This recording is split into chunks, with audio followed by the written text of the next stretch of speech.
How much fluid should you be drinking in a day? In this video, I'm going to show you how to optimally hydrate your body so that you can perform best in everything you're doing in your life. Taking your kids to school, jujitsu, dancing, yoga, whatever.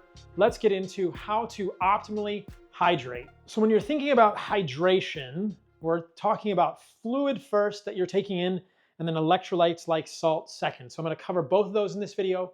I'm going to talk about different types of fluid, different body types, different temperatures you might be in, how to calculate how much water or other fluids you should be drinking when you're exercising, and how to think about how much salt and other electrolytes you should be taking in during the day. So first things first, let's talk about fluid. So when you're drinking fluids throughout the day, these can be a variety of different fluids, but let's just start with water. Now, somewhat surprisingly, your body size doesn't matter a whole lot here. Most humans, regardless of body size, give or take, need about 2.3 liters of water per day. That's about 77 ounces of fluid or water. I'm going to show you there are different ways you can do this. It doesn't have to be just water, but let me show you what 77 ounces or 2.3 liters of fluid looks like. It looks like this. So this is what 77 ounces, 2.3 liters of water looks like. So it's about 10 glasses of water, about 10 8-ounce glasses of water, a little less than 10, but you get the idea. Now, if you're looking at this, you might think that's a lot of water, and it really is, because you can think about the amount of fluid you get in a day based on all of the fluid you get in a day, as long as that fluid is hydrating. And I'll talk about that in just one moment, but you could have a couple of different types of fluids that might contribute to this 10 glasses of water, which is actually 10 glasses of fluid that is hydrating every day. The other thing to think about is that this is the amount of fluid that you should probably consume in the first 10 hours of the day after you wake up, because in those 10 hours, your kidneys are much better and much more active at filtering the fluid, and it will be much easier to pee that fluid out during the day, so you won't be left peeing multiple times a night. Now, it's pretty much normal for a human man or woman to get up maybe once a night to pee, but if you're getting up 3 times a night, 4 times a night to pee, that's a lot of interruption of your sleep, and you really want to aim to get the majority of your fluid in the first 10 hours of the day after you wake up. So if you wake up at 7 a.m., you want to get this amount of fluid from all the different sources I'll talk about before 5 p.m. And then after 5 p.m., you really want to try and limit it to about 5 to 8 ounces of water before you go to sleep, and that will almost certainly help with nighttime urination. You'll get up less during the night, less sleep interruptions. Better quality sleep equals better quality life. You don't have to drink 10 glasses of water. You could also drink things like orange juice or milk. These are both hydrating, and in fact, according to many studies like this one, milk and orange juice are even more hydrating than water. So in a given day, I do not drink this much water. I drink fluids based on my activity level, and I'm drinking milk, I'm drinking watermelon juice when I'm in Costa Rica, and I'm drinking orange juice. And so in a given day, my intake of fluids might look very different. I'm still getting around 2.3 liters of total hydrating fluid in a day, but it might look more like this. You could also replace some of that water with milk. Milk is hydrating. In fact, there are studies that suggest that milk is even more hydrating than water. So in my day, I drink about 1 liter of raw milk, which looks like this.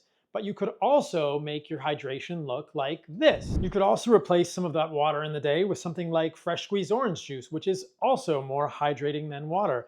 So this is more like what my fluid hydration might look like in a day. I'm still getting 2.3 liters of fluid. Part of that fluid is raw milk, part of that fluid is fresh squeezed orange juice, and part of that fluid is a filtered water. I'm definitely not drinking tap water full of fluoride, pesticides, pharmaceuticals, and chlorine derivatives. Please filter your water as well. The last 2 things to think about with your hydration every day is that this amount of fluid every day will increase if you are exercising, and you want to pair this amount of fluid with electrolytes like salt. Average for most people is around 9 grams of salt. Please look for a low heavy metal sea salt. Add that to your food throughout the day.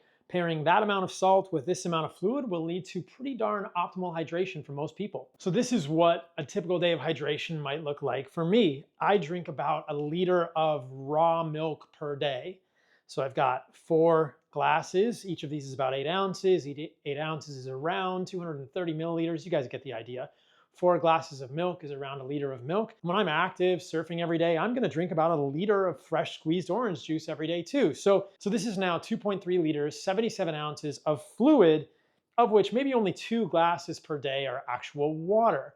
Now, remember what I said in the beginning of the video. This milk and this orange juice has been shown in studies to be more hydrating than water. So if you want to drink raw milk instead of a few glasses of water a day, or you want to drink orange juice, preferably fresh squeezed, based on your activity level, that all counts toward your intake of fluid during the day. Now, the caveat here, the important thing to understand is that some fluids are dehydrating. Things like alcohol and coffee are particularly common in the human diet. These don't really count the same way toward your intake of fluid because alcohol and coffee can be dehydrating. Now, I know a lot of you guys drink coffee throughout the day, but I wouldn't think about coffee as one of these glasses during the day. I wouldn't think about coffee as part of those 2.3 liters in quite the same way. I would think about things like water, preferably spring water, which you've tested for heavy metals, or filtered water from a reverse osmosis filter that's been remineralized. I would not drink water from a tap, from a sink, because of fluoride. There's lots of evidence that fluoride in excess is harmful for humans. Increased amounts of fluoride in the human diet have been associated with decreased IQ in kids. So don't drink tap water, filter your water, and know that a Brita filter doesn't really cut it when it comes to contaminants in your tap water. I've done other content about what's in tap water. You have pharmaceuticals, you have heavy metals, you have all sorts of endocrine disrupting chemicals, you have breakdown products of chlorine and other chemicals used to purify your tap water. Tap water is not good for drinking, and in fact, I would consider putting a filter on your shower if you are bathing in municipal water. Regardless, if you want to drink water throughout the day, think about the quality of your water, think about what's in that water, but remember that you can drink things like milk, preferably raw, or orange juice, or other juices that are fresh squeezed, that are organic, that are not just like high C, BS, fake juices. This will all count toward your hydration in the day. And remember, you want to get this amount of fluid in about the first 10 hours of the day. The second part of all of this equation is how much salt and electrolytes you should be drinking during the day. Because if you just drink 10 glasses of water per day, you may be hydrated, but you could be overhydrated. This is a condition in medicine that we call hyponatremia. You can drink too much water. It can be very dangerous for you. And when people are doing long exertional efforts, I'll talk at the end of this video about how to think about increasing your hydration while you're exercising. But when people are doing long exertional efforts and they're drinking lots of water, like in an Ironman or a marathon, you can push the sodium levels in your blood too low. This can be dangerous.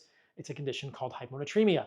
So how much salt should you be eating a day? Now, if you're interested in the quality of your salt and you want to know which salt to eat that has low amounts of heavy metals, check out the other video I did on salt analysis, because many of the sea salts that I was using in the past that are common in our grocery stores, etc., actually had significantly elevated levels of heavy metals like lead in them. So you don't want to be using those salts. How much salt should you be using? Most of us need around 8 to 9 grams of salt per day. That's not sodium, that's total salt. So let me show you what 8 to 9 grams of salt per day looks like. And remember that if you're sweating a lot, you might increase this. If you're on a ketogenic diet, which is something I'm not a huge fan of long term, you may need far more salt than this, because when you're on a ketogenic diet, your insulin can actually drop too low and you will not hold on to electrolytes. This is a huge part of my story. Adding back carbohydrates to my diet significantly improved the electrolyte balance in my body. When I was on a carnivore diet, which was a long-term ketogenic diet, I had lots of muscle cramps because my body was not holding on to salt and other electrolytes, because my insulin signaling was actually too low at the level of my kidneys. So for someone that is not on a ketogenic diet, say you're eating an animal-based diet of meat, of organs, of fruit, of honey, raw dairy, all this kind of stuff, 8 to 9 grams of salt usually works well for most of us. And let me show you what that looks like. Just so you guys know, with the raw milk, I'll usually put in the glyphosate-free honey from Lineage. And first thing in the morning, I'm gonna be throwing in some creatine into my raw milk. And Lineage is, of course, a company that I built. I've always wanted to make it the cleanest stuff out there, so I'm really proud of our glyphosate-free honey and super clean creatine. Here is my handy dandy little scale. I'm told that this is a drug scale, which makes me feel kind of mischievous. I've never weighed drugs on this scale, but let's weigh some white granular powder, which I promise is kosher sea salt.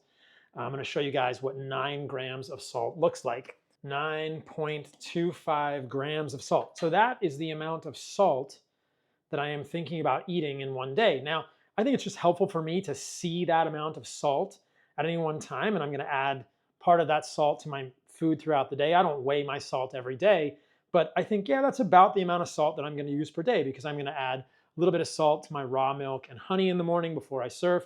I'm going to add salt to my meat 2 times a day. If I'm doing squash, like I like spaghetti squash when I'm in the States, I'll add salt and butter to make a spaghetti squash. But you want to combine those 2.3 liters of fluid with around that much salt every day for optimal performance. And again, you might increase the amount of salt if you're on a ketogenic diet or if you're exercising in a very hot climate. Okay, so we've got 2.3 liters of fluid from a variety of different sources. Remember which fluids are hydrating versus dehydrating. Milk and orange juice are good. Water is good. Coffee, not so much. Dehydrating. Think about 9 grams of salt, give or take, in a day. Think about getting the fluid early in the day, the first 10 hours of the day, preferably after you wake up. How do you know if you're dehydrated? Well, there are these sort of colloquial ideas that you can look at your pee. Obviously, if your pee is super dark, you may be dehydrated, unless you're taking a B vitamin, because riboflavin and B vitamins can make your pee dark and it can make it fluorescent yellow. So that's a little bit tricky, but be that as it may, you may have some sense of your hydration status based on how often you're urinating during the day or the color of your urine, or you can get strips on Amazon that will tell you the specific gravity of your urine. Now, looking at specific gravity, sources disagree as to what level of specific gravity signals dehydration. Some sources say that any specific gravity greater than 1.01 is dehydration. Some sources say any specific gravity greater than 1.02 is dehydration. So you can get urine strips and experiment with what the level of specific gravity of your urine is when you are drinking about this amount of fluid, getting this amount of electrolytes in the day, and see how you feel. Tenting of the skin, this is all sort of non-specific and not that useful. I think you may have a good sense intuitively of whether you are dehydrated or not. Now, what happens if you're going to go exercise? Obviously, this depends on how hot it is where you exercise. Most people are now using something called the Galpin equation. Andy Galpin has apparently come up with this. You take your body weight in pounds, divide that by 30, and that is the number of ounces you should be drinking of a hydrating fluid every 15 to 20 minutes while you're exercising. So you can use the Galpin equation to add hydration to your daily total when you are exercising. Obviously, if you're in a very hot climate, all of this may need to be adjusted in a certain direction. But hopefully this is helpful, guys. You can think about how much fluid you should be eating in a day, how much salt you should be eating in a day. Don't fear salt. Don't fear orange juice. Obviously, don't fear raw milk. But improving your hydration status can significantly improve all of your performance across all areas of your life. Being dehydrated is just going to weigh you down. Don't be dehydrated. Use these metrics to improve your hydration daily. I'll see you guys in the next video. All right, guys, if you want to see the video I did on salt and know which salts are high or low in heavy metals, click here.